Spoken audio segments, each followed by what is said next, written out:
ਕਹਾਣੀ ਰੱਬ ਤੇ ਰੁੱਤਾਂ ਭਾਗ ਦੂਜਾ। ਰੱਬ ਇੱਕ ਨਿੱਕੀ ਜਿਹੀ ਚਿੜੀ ਬਣ ਕੇ ਧਰਤੀ ਉੱਤੇ ਰੁੱਤਾਂ ਦੀ ਸ਼ਿਕਾਇਤ ਬਾਰੇ ਜਾਂਚ ਪੜਤਾਲ ਕਰਨ ਦੇ ਲਈ ਆ ਗਿਆ ਵੀ ਰੱਬ ਧਰਤੀ ਤੇ ਕਿਉਂ ਆਇਆ ਅਤੇ ਕਿਸ ਰੂਪ ਦੇ ਵਿੱਚ ਆਇਆ। ਰੱਬ ਧਰਤੀ ਤੇ ਰੁੱਤਾਂ ਦੁਆਰਾ ਕੀਤੀ ਗਈ ਸ਼ਿਕਾਇਤ ਦੀ ਜਾਂਚ ਪੜਤਾਲ ਕਰਨ ਲਈ ਆਇਆ, ਇੱਕ ਨਿੱਕੀ ਜਿਹੀ ਚਿੜੀ ਦੇ ਰੂਪ ਵਿੱਚ। ਜਦੋਂ ਰੱਬ ਧਰਤੀ ਤੇ ਆਇਆ ਤਾਂ ਉਸ ਸਮੇਂ ਆਥਣ ਦਾ ਸਮਾਂ ਸੀ, ਰੁੱਤ ਬਹਾਰ ਦੀ ਸੀ। ਜਿਵੇਂ ਵਾਰੀ-ਵਾਰੀ ਪਹਿਰਾ ਦੇਣਾ ਸੀ, ਬਹਾਰ ਦੀ ਜਿਹੜੀ ਰੁੱਤ ਆ ਉਸ ਦੀ ਵਾਰੀ ਚੱਲ ਰਹੀ ਸੀ ਤੇ ਉਸੇ ਸਮੇਂ ਅਸਮਾਨ ਤੇ ਬੱਦਲ ਘੇਰਾਏ, ਮੋਰ ਨੱਚਣ ਲੱਗ ਪਏ। ਉਹਨਾਂ ਨੇ ਆਪਣੇ ਇਸ ਨਾਚ ਦੇ ਨਾਲ ਬੱਦਲਾਂ ਨੂੰ ਧਰਤੀ ਉੱਤੇ ਉਤਰ ਆਉਣ ਲਈ ਕਿਹਾ। ਆਮ ਤੌਰ ਤੇ ਕਿਹਾ ਜਾਂਦਾ ਹੈ ਵੀ ਜਦੋਂ ਮੋਰ ਨੱਚਦਾ ਤਾਂ ਉਸ ਤੋਂ ਬਾਅਦ ਦੇ ਵਿੱਚ ਮੀਂਹ ਪੈਂਦਾ, ਤਾਂ ਜੰਗਲੀ ਫੁੱਲ ਇੱਕ ਦੂਜੇ ਵੱਲ ਸੈਨਤਾਂ ਕਰ ਕਰ ਹੱਸ ਰਹੇ। ਨਿੱਕੇ ਨਿੱਕੇ ਪੰਛੀ ਫੁੱਲਾਂ ਪੱਤਿਆਂ ਦੇ ਪਪੀਹਾਂ ਦੇ ਗੀਤ ਹਵਾ ਦੀਆਂ ਕੰਨੀਆਂ ਨਾਲ ਬੰਨ੍ਹ ਕੇ ਆਪਣੇ ਮਿੱਤਰ ਪਿਆਰਿਆਂ ਵੱਲ ਭੇਜ ਰਹੇ। ਤਾਂ ਹੁਣ ਇਹ ਸਾਰਾ ਕੁਝ ਇੱਕ ਚਿੜੀ ਬਣੇ ਹੋਏ ਰੱਬ ਨੇ ਧਰਤੀ ਦੇ ਉੱਤੇ ਆ ਕੇ ਦੇਖਿਆ ਅਨੁਸਾਰ। ਠੀਕ ਹੈ, ਜੇ ਕੁਐਸਚਨ ਆ ਜਾਵੇ ਵੀ ਜਦੋਂ ਰੱਬ ਧਰਤੀ ਤੇ ਆਇਆ ਤਾਂ ਉਸ ਸਮੇਂ ਕਿਸ ਤਰ੍ਹਾਂ ਦਾ ਵਾਤਾਵਰਨ ਸੀ ਜਾਂ ਕਿਸ ਤਰ੍ਹਾਂ ਦਾ ਮਾਹੌਲ ਸੀ, ਤਾਂ ਇਹ 4-5 ਲਾਈਨਾਂ ਆਨਸਰ ਆ ਉਸਦਾ। ਵੀ ਆਥਣ ਦਾ ਵੇਲਾ ਸੀ, ਬਹਾਰ ਦੀ ਰੁੱਤ ਸੀ, ਅਸਮਾਨ 'ਚ ਬੱਦਲ ਘਿਰੇ ਹੋਏ ਸੀ, ਮੋਰ ਨੱਚ ਰਹੇ ਸੀ। ਸੋ ਇਹ ਚੀਜ਼ਾਂ ਵੇਖ ਕੇ ਰੱਬ ਨੇ ਬਹਾਰ ਨੂੰ ਕਿਹਾ ਵੀ ਇਹ ਧਰਤੀ ਤਾਂ ਬਹੁਤ ਸੋਹਣੀ ਥਾਂ।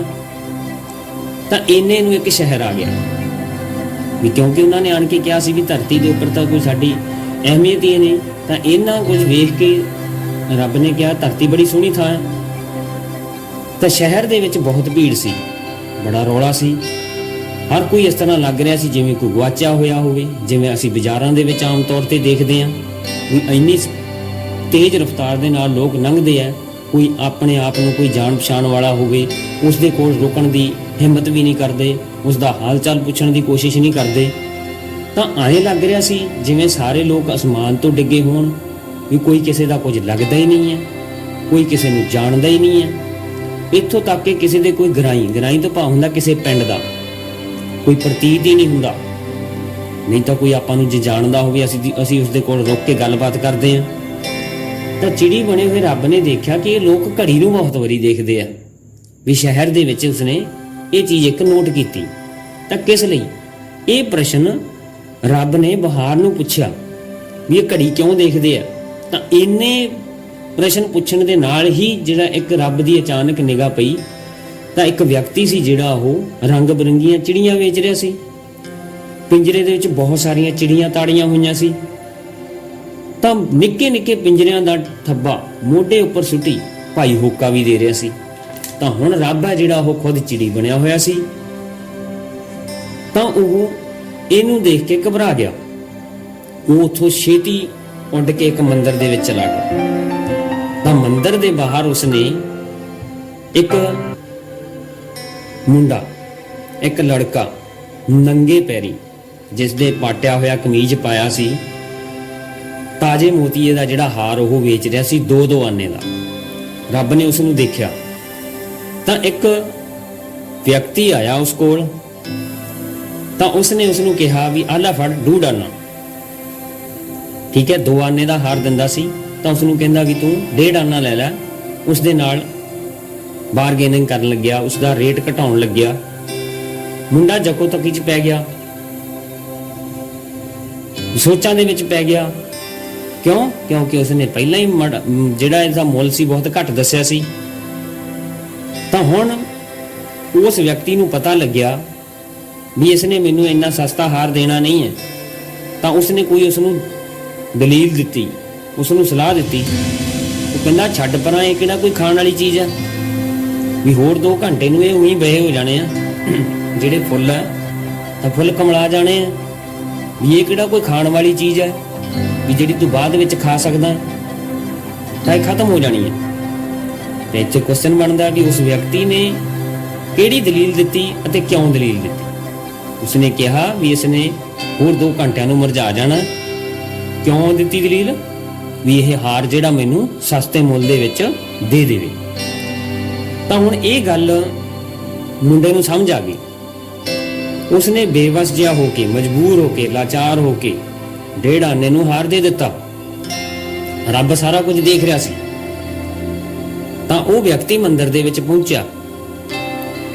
ਪੱਥਰ ਦੀ ਮੂਰਤੀ ਦੇ ਮੂਹਰੇ ਖੜ ਕੇ, ਦੇਵੀ ਦੀ ਮੂਰਤੀ ਬਣੀ ਹੋਈ ਸੀ, ਉੱਥੇ ਖੜ ਕੇ ਉਸਨੇ ਅੱਖਾਂ ਮੀਚ ਕੇ ਅੰਤਰ ਧਿਆਨ ਹੋ ਕੇ ਉਸ ਪ੍ਰਮਾਤਮਾ, ਉਸ ਦੇਵੀ ਦੀ ਮੂਰਤੀ ਅੱਗੇ ਅਰਦਾਸ ਕੀਤੀ, ਕੁਝ ਲੈਣ ਦੇਣ ਦੀ ਗੱਲ ਕੀਤੀ ਤੇ ਨਮਸਕਾਰ ਕਰਕੇ ਜਿਹੜਾ ਉਸਨੇ ਬਾਹਰੋਂ ਹਾਰ 1.5 ਆਨੇ ਦੇ ਵਿੱਚ ਖਰੀਦਿਆ ਸੀ ਤੇ ਉਸ ਮੂਰਤੀ ਦੇ ਚਰਨਾਂ ਦੇ ਵਿੱਚ ਵਗਾ ਕੇ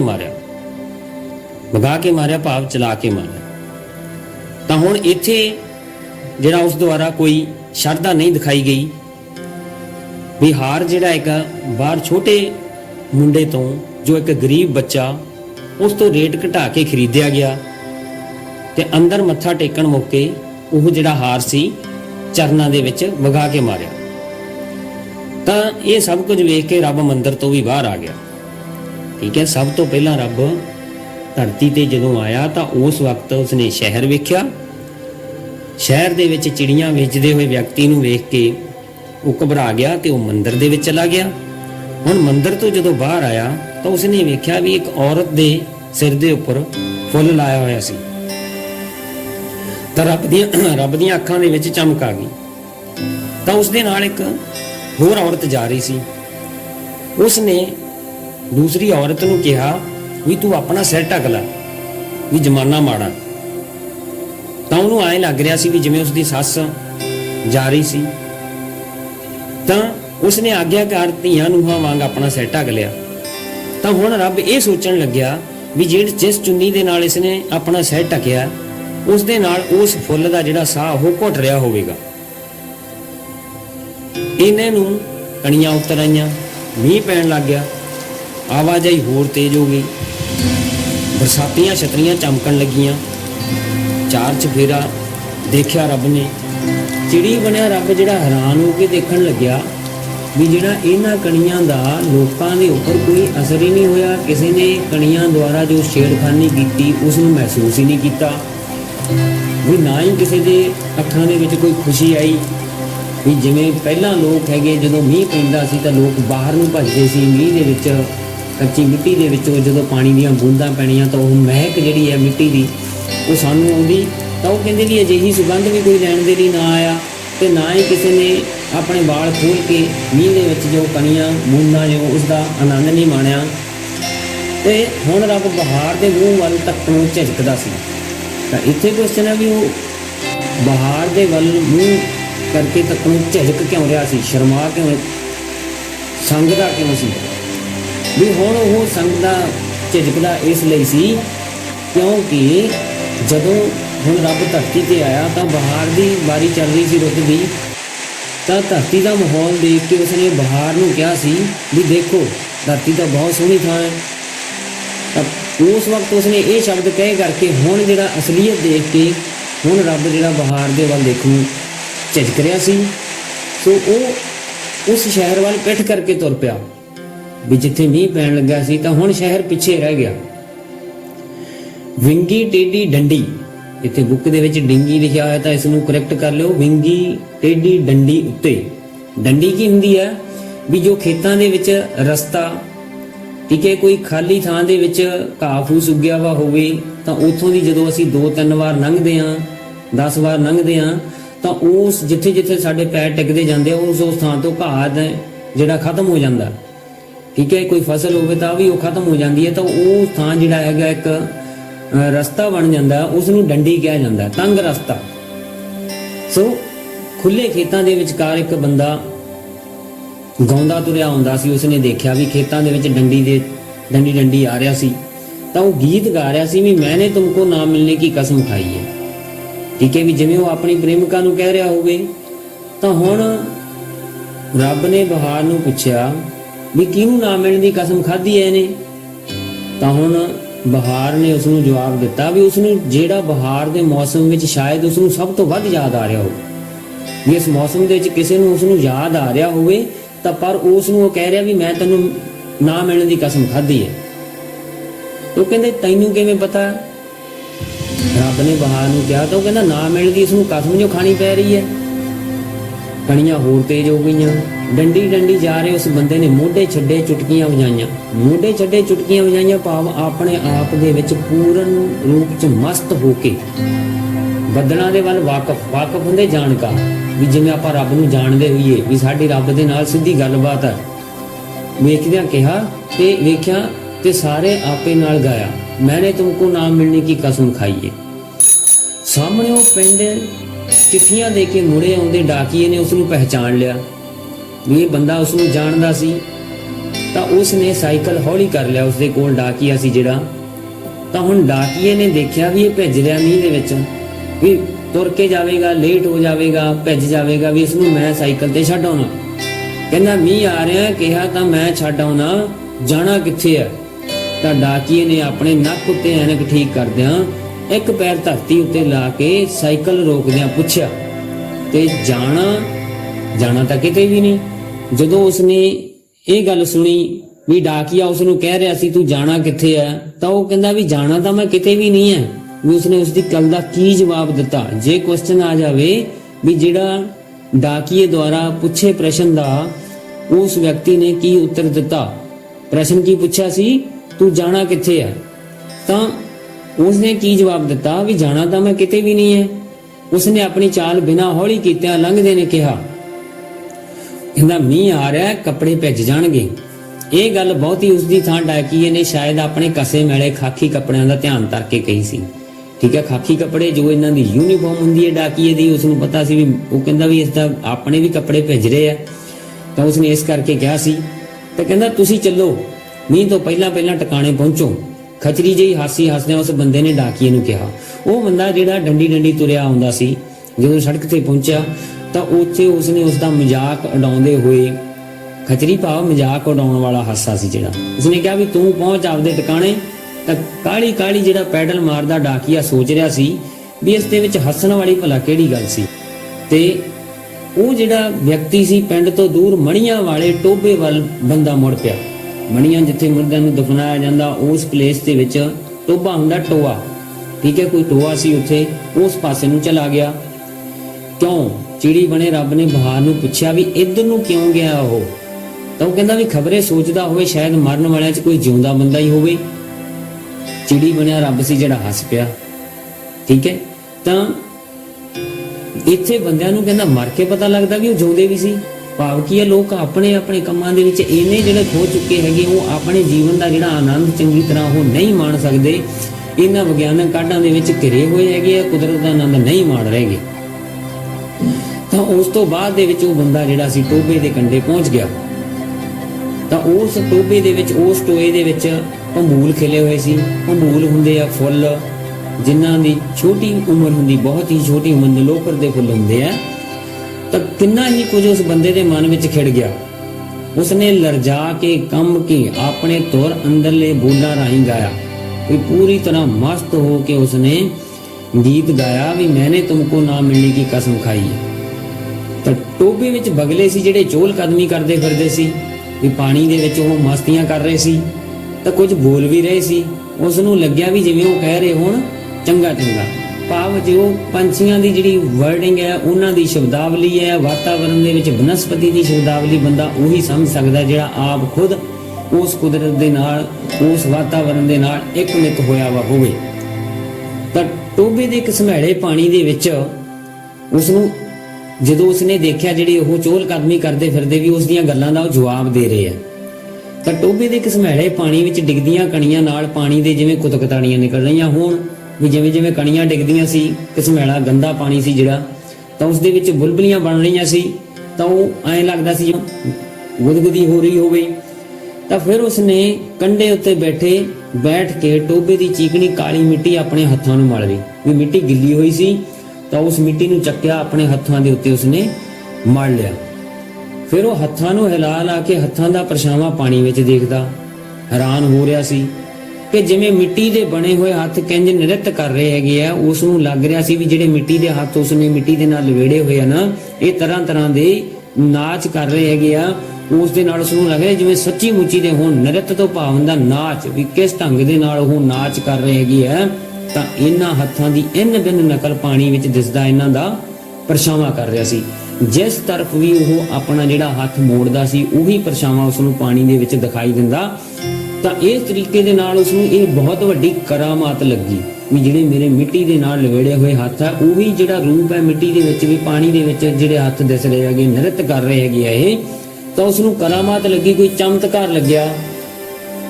ਤਾਂ ਫਿਰ ਉਸਨੇ ਪਾਣੀ ਦਾ ਊਜਲ ਭਰ ਕੇ, ਊਜਲ ਤੋਂ ਭਾਵ ਹੁੰਦਾ ਬੁੱਕ, ਤਾਂ ਉੱਥੇ ਟੋਭੇ ਦੇ ਕੰਢੇ ਬੈਠੇ ਹੋਏ ਨੇ, ਉਸਨੇ ਪਾਣੀ ਦਾ ਬੁੱਕ ਭਰਿਆ ਤੇ ਭੰਬੂਲਾਂ ਉੱਤੇ ਸੁੱਟਿਆ। ਉਹ ਜਿਹੜੇ ਫੁੱਲ ਸੀ, ਨੀਲੋਫਰ ਦੇ ਫੁੱਲ ਸੀ, ਛੋਟੀ ਉਮਰ ਵਾਲੇ ਫੁੱਲ ਸੀ ਜਿਹੜੇ ਹੁੰਦੇ ਆ, ਤਾਂ ਉਹਨਾਂ ਦੇ ਉੱਪਰ ਉਸਨੇ ਪਾਣੀ ਦਾ ਬੁੱਕ ਭਰ ਕੇ ਸੁੱਟਿਆ।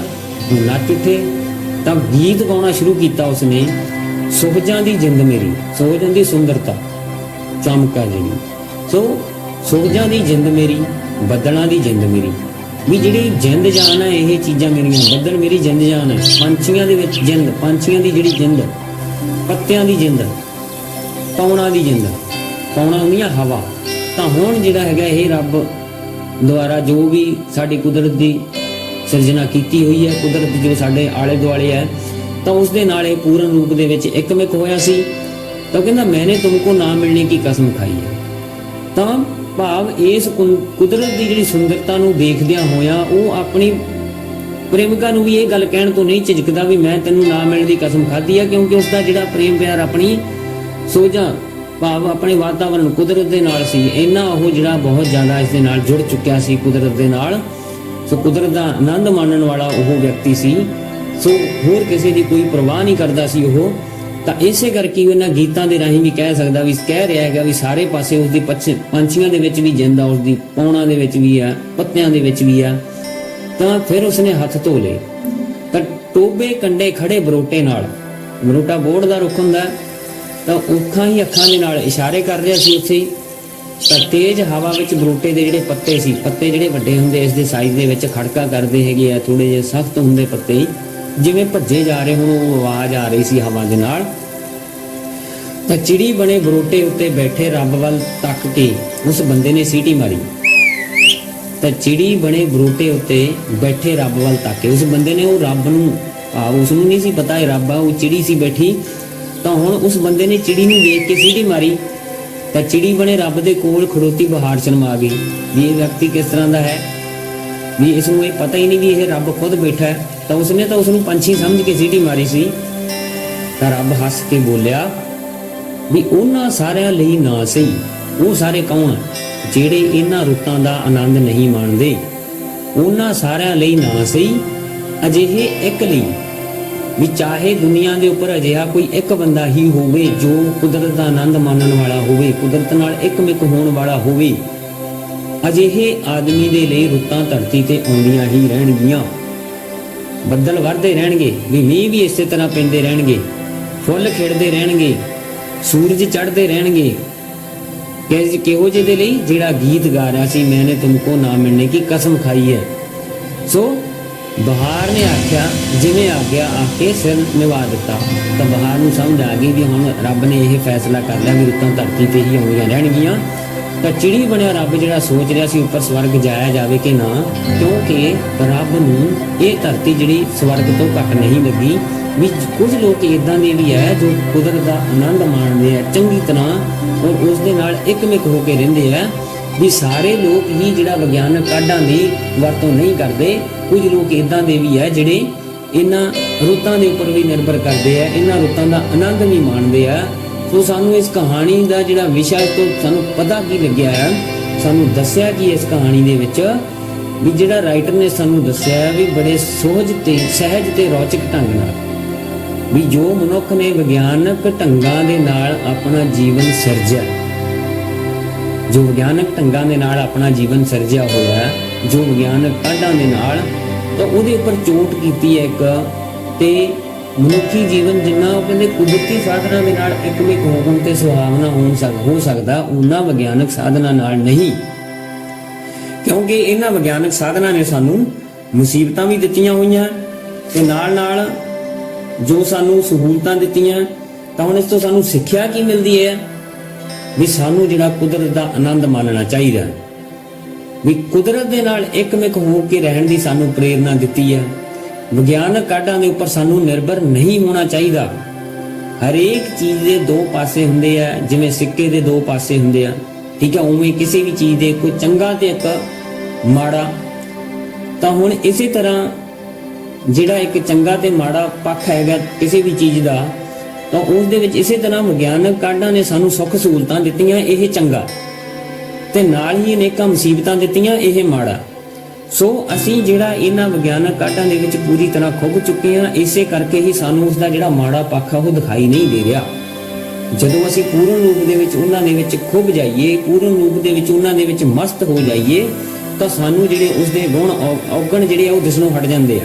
ਸਾਨੂੰ ਗੁਣ ਹੀ ਗੁਣ ਦਿਸਦੇ ਆ ਵੀ ਵਿਗਿਆਨਕ ਕਾਢਾਂ ਦੇ ਤਾਂ ਬਹੁਤ ਜ਼ਿਆਦਾ ਗੁਣ ਆ, ਪਰ ਅਸਲ ਦੇ ਵਿੱਚ ਇਹਨਾਂ ਦੇ ਜੋ ਗੁਣ ਤਾਂ ਉਹ ਹੈ ਹੀ ਹੈ, ਪਰ ਉਸ ਦੇ ਨਾਲ ਨਾਲ ਜਿਹੜੇ ਔਗਣ ਬਹੁਤ ਜ਼ਿਆਦਾ ਵੀ ਜੋ ਸਾਡੀ ਮਨੁੱਖਤਾ ਦੇ ਲਈ ਹਾਨੀਕਾਰਕ ਹੈਗੇ ਆ। ਸੋ ਸਾਨੂੰ ਵਿਗਿਆਨਕ ਕਾਢਾਂ ਦੇ ਉੱਪਰ ਨਿਰਭਰ ਨਾ ਹੋ ਕੇ ਕੁਦਰਤ ਦੁਆਰਾ ਦਿੱਤੀਆਂ ਦਾਤਾਂ ਦਾ ਆਨੰਦ ਮਾਣਨਾ ਚਾਹੀਦਾ। ਸੋ ਇਹ ਕਹਾਣੀ ਆਪਣੀ ਰੱਬ ਤੇ ਰੁੱਤਾਂ ਦੇ ਵਿੱਚ ਜਿਹੜਾ ਸਾਨੂੰ ਕਹਾਣੀਕਾਰ ਨੇ ਦੱਸਿਆ ਵੀ ਸਾਨੂੰ ਰੁੱਤਾਂ ਦਾ ਆਨੰਦ ਮਾਣਨਾ ਚਾਹੀਦਾ। ਸੋ ਆਸ ਕਰਦਾ ਤੁਸੀਂ ਇਸ ਕਹਾਣੀ ਨੂੰ ਸਮਝ ਗਏ ਹੋਵੋਗੇ ਚੰਗੀ ਤਰ੍ਹਾਂ।